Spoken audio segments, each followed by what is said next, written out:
पगला के हाल में पगला के हाल में पगला के हाल में डीजे अमित तिवारी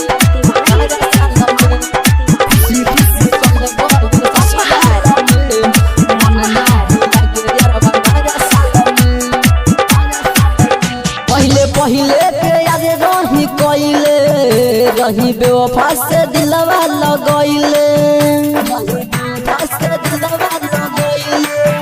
पहिले पे याद रही कइले रही बेवफा से दिलवा लगइले हमरा के भूलैलक हम छोड़ के गइलक हमरा के भूलैलक हम छोड़ के गइलक जिया तानी पगला के हाल में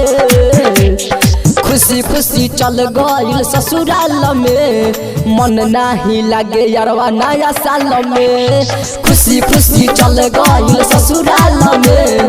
मन नाही लागे यारवा नया साल में डीजे अमित तिवारी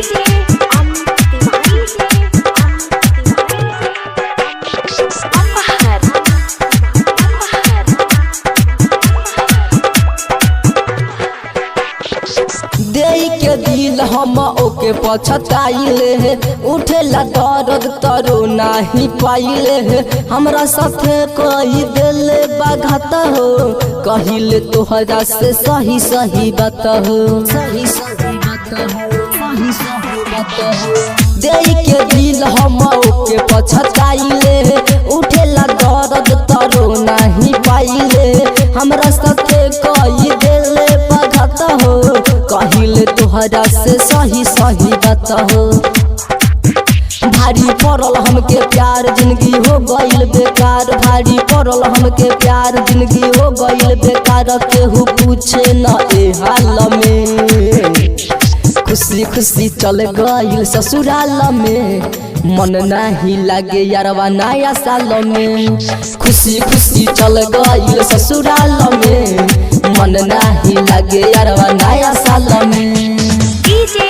अमित तिवारी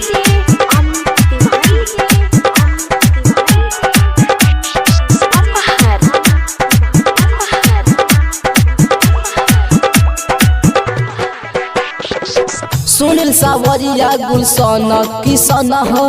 मनोज दीवाना न बारे हमरा संग हो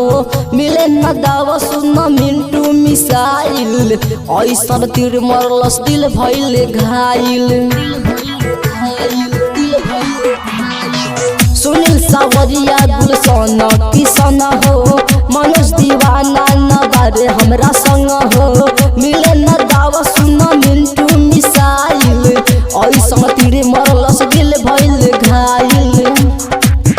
रहे प्यार पे नज कहेले रवि राज रहे प्यार पे नज कहेले रवि राज बाकी फंस गइनी एही जाल में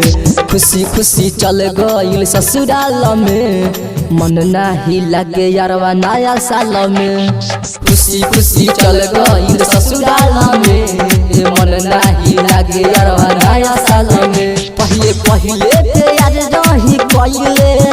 रही बेवफा से दिलवा लगइले हमरा के भूलैलक हमें छोड़ के गइलक हमरा के भूलैलक हमें छोड़ के गइलक जिया तानी पगला के हाल में खुशी खुशी चल गइल ससुराल में मन नाही लागे यारवा नया साल में खुशी खुशी चल गइल ससुराल में